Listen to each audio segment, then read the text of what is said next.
Let me tell you why this is personal to me, because I wouldn't be here without the existence of unions.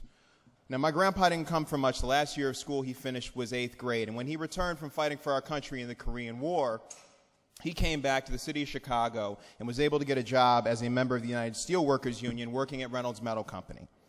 And that job allowed my grandfather to be who he was. It allowed him to be home on the weekends, to be an elder in our church, a man of faith, somebody who taught us fiscal discipline because he bought his house without ever having to take out a loan.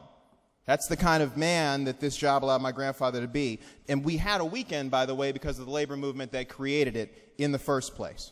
And he still had time to be a grandfather and a father, basically, to a grandson who desperately needed him. And that was all possible because of the union. Now, I want to be clear. Unions aren't perfect. We can have debates. They can be loud, contentious, messy, expensive. Believe me, I know. But what's important, even though there are people in my community who remember the Dan Ryan Project going through and not seeing nary a black face. Now, to be clear, we can rebuke our brothers and say that they need to do better, and we will hold their feet to the fire to do so. But we must remember that they are our brothers, because to forget that is to forget how we got here. Because without unions, we wouldn't have an African-American middle class, because the African-American middle class in places like Chatham and Bronzeville was built on the backs of teachers and firefighters and laborers and unions. That's who built the African-American middle class. That's how it happened.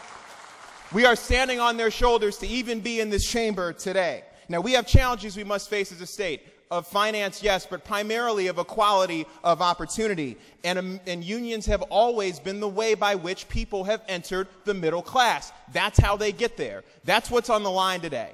This is an existential threat to the middle class. We will not compete in a race to the bottom. You will not leverage the desperation of my community or any other community for the sake of increasing corporate profits. That's not how it works in Illinois. We believe economic development starts from the middle out, not from the top down. And that if we want to invest in good schools and good roads and good bridges, the things that real good community businesses rely on, we need to make sure that people are making money to take home to pay their taxes. That's what's on the line today.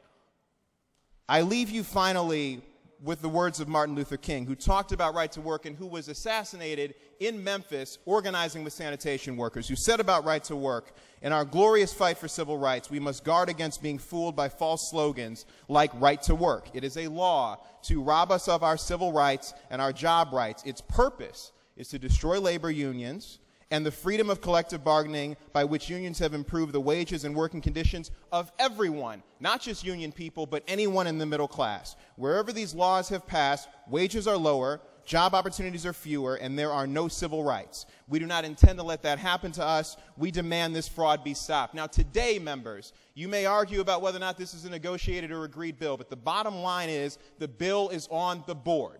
And you can stand up now for the middle class, or you can choose to turn to the solutions of those who have destroyed it over the last 40 years. Vote no.